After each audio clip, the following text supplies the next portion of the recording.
Hello everyone, very warm welcome to law point channel. Myself Saurabh Yadav, your legal aptitude mentor. ठीक, आज हम लोग बात करने वाले हैं जो बहुत इम्पोर्टेंट है और कई बार मुझसे पूछा गया व्हाट्सएप पे कि सर कौन सी बुक पढ़ें। अगर लॉ एंट्रेंस एग्जामिनेशन क्रैक करना है तो उसमें हम कौन सी बुक पढ़ें जो बेस्ट होगी, जिसमें मटेरियल जो हो बेस्ट दिया हो और साथ साथ बेस्ट देने के साथ साथ उसको जो समझाने का तरीका है, उसमें लैंग्वेज जो हो वो ईजी हो। ठीक, तो आज उसी टॉपिक पर हम लोग बात करने वाले हैं कि कौन सी बुक बेस्ट है और कौन सी बुक आपको लेना चाहिए। आप ये डिपेंड करता है आप किस चीज़ के लिए प्रिपेयर कर रहे हैं, कि आप BA-LLB के लिए प्रिपेयर कर रहे हैं, LLB के लिए प्रिपेयर कर रहे हैं, और साथ साथ ये भी मैटर करेगा कि आप क्लैट के लिए जा रहे हैं या फिर CUCET 2022 के लिए जा रहे हैं। तो ये सब बातें भी मैटर करेंगी। तो सवाल हमारा क्या है कि बुक कौन सी पढ़ें। ठीक, सवाल हमारा क्या है, बुक कौन सी पढ़ें। ठीक, कौन सी बुक पढ़ें। ठीक, बुक कौन सी पढ़ें किसके लिए, लॉ एंट्रेंस एग्जामिनेशन के लिए। तो सबसे पहले आप ये देखें कि अगर हम लोग देखें कि लॉ एंट्रेंस एग्जामिनेशन किस किस तरीके से और कौन कौन ऑर्गेनाइज कराता है। तो सबसे पहले देखें कि क्लैट कराता है। क्लैट करवाता है जिसमें नेशनल लॉ यूनिवर्सिटीज़ होती हैं, 25 से 26 नेशनल लॉ यूनिवर्सिटी जो पार्टिसिपेट करती हैं, इनके थ्रू क्लैट करवाता है। अब देखिए क्लैट में कौन किस पोस्ट के लिए, मतलब किस प्रोग्राम के लिए कराता है। तो ये इसमें BA-LLB, कौन सा, BA-LLB। ठीक, उसके बाद आपका आ जाता है CUCET। ठीक, CUCET जो इस बार होना है, ठीक, 2022। तो अब इसमें आप अगर हम लोग 2-3 खास फैकल्टीज़ को रखें, ठीक, तो उसमें देखें कि जैसे कि आपका BHU है, CUCET में इस बार BHU है, ठीक है, और मान लीजिए इलाहाबाद है ना, ALU जो बोलते हैं, इलाहाबाद यूनिवर्सिटी। ठीक, तो बहुत सारी यूनिवर्सिटीज़ जिसमें सेंट्रल यूनिवर्सिटीज़ हैं, इस बार 54 से 55 जो सेंट्रल यूनिवर्सिटीज़ हैं उनका कॉम्बिनेशन होना है। लेकिन इन CUCET में जो टॉप कॉलेजेस हैं उसमें देखें तो BHU एक टॉप कॉलेज है। ठीक, अब फिर आप उसमें देखें कि DU अलग है, ठीक, और नेशनल लॉ स्कूल भी देखें, ये भी अलग है। ठीक, अब जरा देखें कि कौन कौन से कोर्सेज प्रोवाइड कराते हैं ये लोग। ठीक, देखिए BHU में देखेंगे तो हम लोग BHU में देखें तो ये LLB के लिए साथ साथ BA-LLB के लिए प्रोग्राम करवाते हैं। ठीक, इनके पास 2 प्रोग्राम है, पहला LLB और दूसरा BA-LLB। यही केस किसके साथ भी है, यही केस इसके भी साथ है, जो इलाहाबाद यूनिवर्सिटी है उसके साथ भी यही केस है कि ये क्या करवाती है, LLB प्लस BA-LLB। ठीक, अगर बात करें हम लोग दिल्ली यूनिवर्सिटी की DU की, जो इसका जो LLB प्रोग्राम है वो PG में रखा गया है, मतलब ये पोस्ट ग्रेजुएट में रखा गया है, और DU जो है सिर्फ LLB के लिए एंट्रेंस लेता है, मतलब यहाँ LLB ही करवाई जाती है। ठीक, उसी तरह से इस बार नेशनल लॉ स्कूल है जिसने LLB का प्रोग्राम शुरू किया है।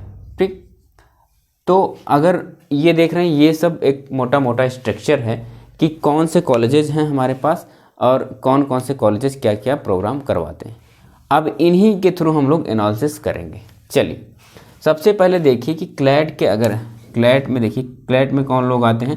क्लैट में वो लोग आते हैं जो 10+2 करके आए हुए हैं। ठीक, मतलब जो 12वीं पास कर चुके हैं या फिर 12वीं के इस बार फाइनल ईयर में है, मतलब फाइनल 12th में है, वो लोग क्या कर सकते हैं, वो BA-LLB के लिए क्या कर सकते हैं, क्लैट के थ्रू आ सकते हैं, मतलब क्लैट का एग्ज़ाम दे सकते हैं। उससे होगा क्या, आप जब एंट्रेंस क्रैक कर जाएंगे तो आपका एडमिशन किसी न किसी लॉ यूनिवर्सिटीज़ हैं उनमें हो जाएगा। ठीक, अब बात करें कि इसमें बच्चे कौन कौन से आते हैं। देखिए बच्चे कौन कौन से आते हैं, एक तो वो जो फ्रेशर होते हैं, फ्रेशर मतलब जो फ्रेशर होते हैं जो अभी जिन्होंने इंटर का पेपर दिया हुआ या 1 साल दे चुके हैं। ठीक, और फिर उसमें कौन से वो लोग होते हैं जो प्रिपरेशन कर रहे थे किसी कॉम्पिटिटिव एग्ज़ाम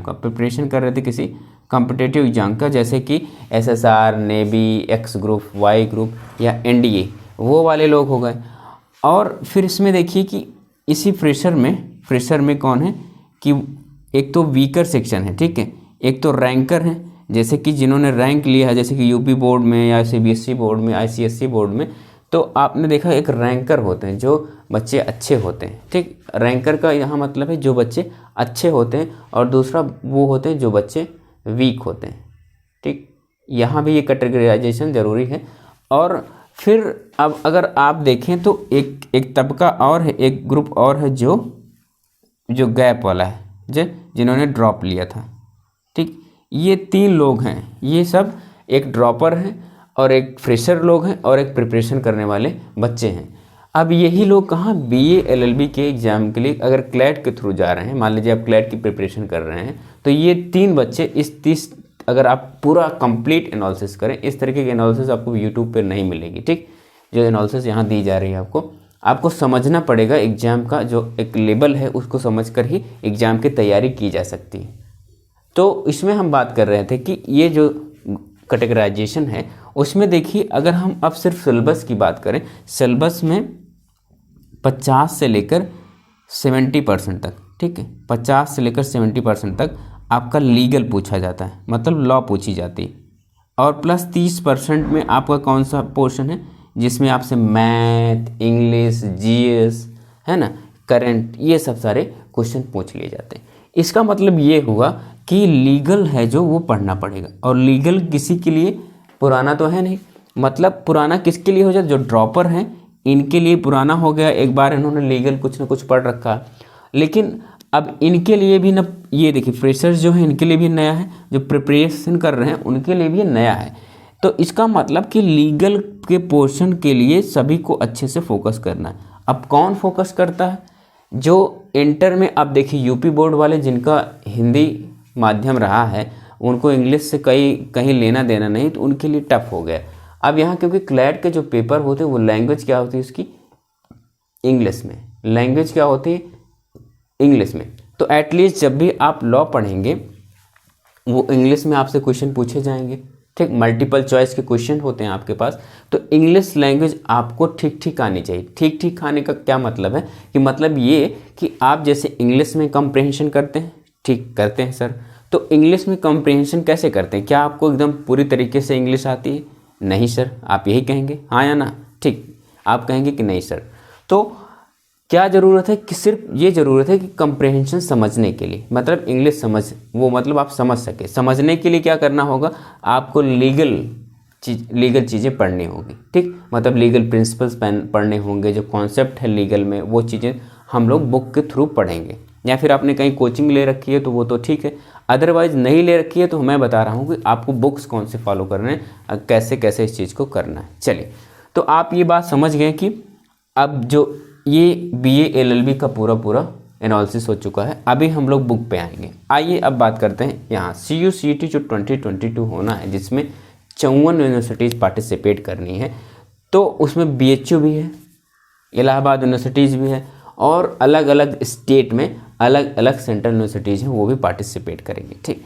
अगर हम यहाँ बात करें, सिर्फ देखिए BHU की बात करें तो BHU में जो लीगल पूछा गया है उसका वेटेज 30 से लेकर 50% तक, 30 से लेकर 50% तक, मतलब कि अगर 100 क्वेश्चन आ जाएं तो उसमें 50 लीगल के होंगे और 50 जो होंगे वो आपके अदर होंगे। अदर में कौन कौन से, जैसे इंग्लिश हो गया, GS हो गया ना, बाकी मैथ्स हो गई, रीजनिंग हो गया, वो सब 50 क्वेश्चन, और 50 क्वेश्चन से पूरे लीगल के।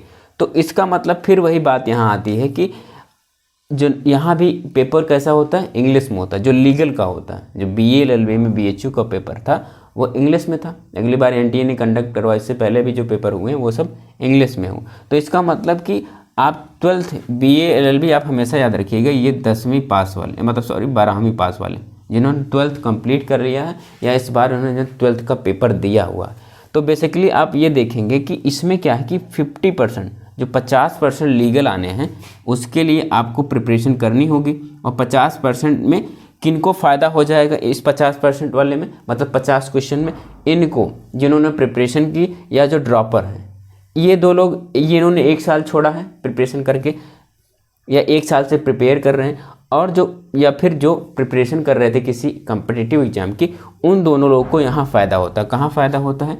इस वाले पोर्शन जहाँ इंग्लिश, मैथ, जीएस, करंट ये सब पूछे जाते हैं वहाँ, क्योंकि वो कुछ सालों से 1 साल, 1.5 साल, 2 साल से पढ़ रहे हैं, तो उनको इनकी अपेक्षा में, किनकी अपेक्षा में? फ्रेशर्स जो हैं, जो रैंकर्स हैं या वीकर सेक्शन है, उनकी अपेक्षा में इनको ज़्यादा बेनिफिट मिल जाता है। फिर भी कोई घबराने की बात नहीं है। अब हम कर कैसे सकते हैं? ये लोग अच्छा कर सकते हैं। कौन? जो रैंकर हैं, ठीक, जो रैंकर हैं वो यहाँ भी अच्छा कर सकते हैं, यहाँ भी अच्छा कर सकते हैं। बस ये है कि आपको इंग्लिश समझ में आनी चाहिए। यहाँ तक बात समझ नहीं आ रही है तो थोड़ा प्रयास करना पड़ेगा। तो ये तो बात हो गई किसकी? बीए एलएलबी की। अभी हम लोग बुक पर भी आ रहे हैं, बुक, क्योंकि इसको समझना जरूरी है, फिर उसके बाद बुक पे समझना। आप देखिए एलएलबी बीएचयू जो एलएलबी कराता है उसमें अगर बीएचयू का पार्ट्स देखें तो लॉ का जो सेक्शन रहा है उसमें हमेशा सिर्फ ये, अगर हम इसमें सिर्फ 30% ही रहा, ठीक, लॉ जो पूछा गया 30%, बाकी 70% में आपका अलग अलग, क्या, इंग्लिश था, मैथ्स था, ठीक है, जीएस था, ठीक, ये सब चीज़ें। तो बीएचयू का इससे पहले जो एग्ज़ाम होता था उसमें क्या होता था कि जो ये लीगल वाला पोर्शन होता था, सिर्फ उसमें क्या होती थी, सिर्फ कितना, 30% पूछा जाता था। उसमें से भी 50% क्या होता था, 50% में आपका सिर्फ क्या होता था, कॉन्स्टिट्यूशन वाला पार्ट, और सिर्फ 50% में क्या होता था आपका लीगल वाला पार्ट, ठीक। तो ये क्या हुआ, 50% में कॉन्स्टिट्यूशन वाला पार्ट और 50% में लीगल वाला पार्ट, ठीक। तो अगर एलएलबी के लिए कोई बच्चा आ रहा है, प्रिपेयर कर रहा है, तो उसको किस पे फोकस करना है, लॉ के सेक्शन में कॉन्स्टिट्यूशन वाले पे फोकस करना है। और क्योंकि 50%, अगर 30 में से मान लीजिए 100 क्वेश्चन आए और 100 में से 30 क्वेश्चन किसका आता है, लॉ का, तो 30 में से 15 क्वेश्चन कॉन्स्टिट्यूशन के होते हैं। तो उसका मतलब ये हुआ कि बच्चे को कहाँ फोकस करना है, कॉन्स्टिट्यूशन वाले पोर्शन पर फोकस करना है। उससे होगा क्या कि उसका काफ़ी अच्छा तैयारी हो जाएगा। इसके साथ साथ उसको कहाँ फोकस करना है, उसको इंग्लिश पे फोकस करना है, जीएस पर फोकस करना है, मैथ्स पे फोकस करना है। ये क्योंकि अगर इससे पहले जो होता था, और इस बार भी जो एनटीए ने बीएचयू का करवाया उसमें भी यही रहा कि 30% लीगल थे, बाकी के 70% क्वेश्चन इन वाले सेक्शन से, जिसमें मैथ्स ज़्यादा थी, इंग्लिश था, जीएस वाले पोर्शन थे। तो इसका मतलब है कि अगर एलएलबी के लिए कोई प्रिपेयर कर रहा है तो उसको फोकस कहाँ करना है, उसको कॉन्स्टिट्यूशन पे फोकस करना है, साथ साथ लीगल वाले चीज़ों को भी फोकस करना है, ठीक। तो वेटेज कहाँ जा रहा है, कॉन्स्टिट्यूशन, जीएस, मैथ और इंग्लिश, इतनी सेक्शन कर लिए तो आप जो लीगल का दूसरा वाला पोर्शन उसको भी छोड़ सकते हैं। छोड़ सकने का मतलब उसको सिर्फ आप ऑब्जेक्टिव क्वेश्चन को करके ही जा सकते हैं, लेकिन बाकी वाले पोर्शन को आपको अच्छे से कंप्लीट करके रखना। यही बात अगर एएलयू की बात करें तो वहाँ यही बात वहाँ भी लागू होती। डीयू की बात करें, डीयू में क्या है, डीयू का थोड़ा चेंज हुआ है। डीयू में क्या है कि इसमें लीगल वाला पोर्शन ज़्यादा है, लीगल का पोर्शन ज़्यादा होता है, ठीक। तो लीगल आपको मैथ्स यहाँ आपको नहीं पढ़नी पड़ती, मैथ्स बहुत कम रहा है। मैथ का जो पोर्शन रहा है वो 5 से लेकर 15 क्वेश्चन ही रहे हैं, ठीक। तो इसका मतलब जो डीयू एलएलबी के लिए सिर्फ डीयू क्या कराता है, एलएलबी कराता है, यहाँ बीएलएलबी का कोई कोर्स नहीं। तो दिल्ली यूनिवर्सिटी में जो भी पढ़ने के इच्छुक बच्चे हैं वो किस कोर्स के लिए, एलएलबी के लिए, तो उनको क्या करना पड़ेगा, उनको लीगल वाला पोर्शन मजबूत करना पड़ेगा। लीगल वाला पोर्शन क्यों, क्योंकि आपको उसमें साथ साथ कॉन्स्टिट्यूशन को और बाकी का पोर्शन आपका क्या है, जीएस का, करंट का, ये सारे पोर्शन आपको अच्छे से करने पड़ेंगे। करंट का भी अच्छे से करना पड़ेगा। बाकी अब नेशनल लॉ स्कूल जो है ये तो सिर्फ सबसे अलग है, ये सबसे अलग है, इसका पैटर्न ही अलग है। इसमें दो, एक तो प्री का है, दूसरा मेंस का। इसमें प्री में जो होगा, प्री में आपसे पूरा लीगल, मैथ, रीजनिंग और जीएस के क्वेश्चन होंगे, साथ साथ करंट के, ठीक। लेकिन इसमें जो सेकंड वाला पार्ट है मेंस का जो पार्ट है, इसमें आपसे लिखित हो जाए, रिटन होगा, ठीक है। ये रिटन होगा, थोड़ा सा टफ पड़ रहा है, रिटन में लॉ के कॉन्सेप्ट आपको लिखवाए जाएंगे और साथ साथ आपसे एस्से वगैरह भी लिखवाया जाएगा। इसके लिए आपको करंट साथ साथ लॉ को बहुत बेहतरीन तरीके से पढ़ना है। यहाँ अगर नेशनल लॉ स्कूल जो है उसमें अच्छे से पढ़ना है। चलिए, तो फिलहाल ये मोटा मोटी हो गई कि कैसे चीज़ें हम लोगों को क्या है, कैसे है, किन चीज़ों में कितना कितना है। अब हम लोग बुक की बात करते हैं। चलिए, बुक की बात करें, कौन सी बुक बेस्ट है, कौन सी बुक हमें पढ़नी चाहिए, उसके लिए सबसे पहले आइए देखते हैं। इस बुक का नाम हम नहीं बताएंगे क्योंकि अभी ये हमारे पास क्या है, इसके विषय में ये समझिए, ये भी क्या है, लॉ की बुक है। ठीक, तो इसको यहाँ रखते हैं। अगली बुक देखते हैं, ये भी मेरे पास है, ये भी लॉ की बुक है। इसको हम आपको दिखाएंगे नहीं कौन सी बुक है, इसके विषय में मैं बताऊँगा आगे कौन सी बुक है। ठीक, फिर ये भी हमारे पास एक लॉ की बुक है। ठीक, जो इसके विषय में मैं भी आपसे चर्चा करूँगा। चलिए, अब मैं दिखाता हूँ कौन सी बुक। ये देखिए, ये आती है शिल्पी की, शिल्पी आती है। इसमें देखिए, ये BA LLB की है। इसमें आपको BHU के सारे प्रीवियस ईयर के पेपर मिल जाएंगे विद सोल्यूशन। तो आप इसको ले सकते हैं। इसको लेकर क्या कर सकते हैं, जो एनालाइज कर सकते हैं कि क्वेश्चन किस तरीके से फ्रेम होते हैं, कहाँ, BHU में। ठीक, तो इससे आइडिया हो जाएगा कि CU CET जो इस बार होना है उसमें किस तरीके के क्वेश्चन आपको करने। तो इसको ले लीजिए, 5 ईयर का आता है। इसमें सारे प्रीवियस ईयर के क्वेश्चन विद सोल्यूशन मिल जाएंगे, या साइट पर जाएंगे तो साइट पर भी मिल जाएंगे। इसको लेकर रखेंगे तो इसमें कुछ आप काम करेंगे। चलिए, एक बुक ये हो गई। अब दूसरी बुक हम लेते हैं। ये देखिए, ये एसेंट की बुक है। ये दिल्ली यूनिवर्सिटी के लिए है।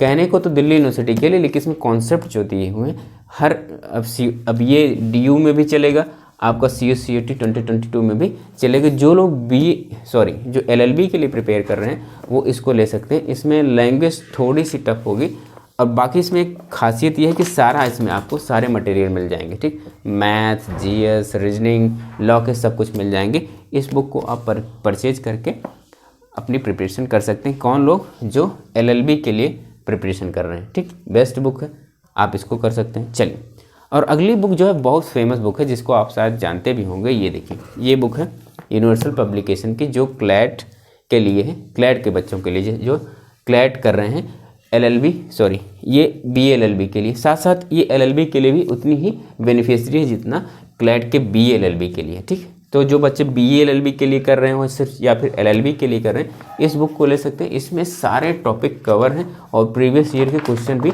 दिए हुए हैं। बस इसमें क्या है कि जैसे कि BHU का पेपर नहीं दिया हुआ, इसमें मेन फोकस कहाँ है, लीगल प्रिंसिपल पर और फैक्चुअल क्वेश्चन जो पूछे जाते हैं उन पर है। तो ये बुक भी बेस्ट है।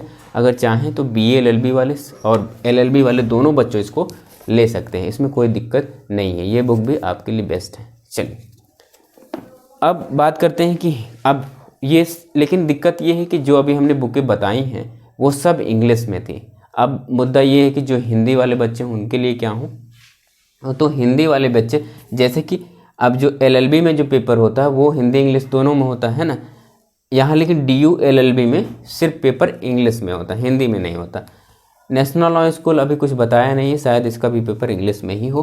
तो अभी CU CET में तो दोनों रहने वाला है, जहाँ तक ये पूरी कंप्लीट संभावना है कि अब देखिए, जैसे कि कुछ बच्चे हैं जो हिंदी से हैं, तो आप देखिए कि ये आती मालविया जी की एक पब्लिकेशन के नाम से। इसमें भी आपको प्रीवियस ईयर के क्वेश्चन BHU के LLB के, ये LLB के लिए है, और थोड़े बहुत मटेरियल भी मिल जाएंगे, खास तो नहीं, फिर भी आप जो कुछ ब्लाइंड है उसके अपेक्षा ये बेटर होगा। चलिए, तो अगर ये हिंदी मीडियम थी, जो बच्चे हिंदी में, अब ये देखिए जब हम लोग प्रिपेयर कर रहे थे उस समय की बुक है।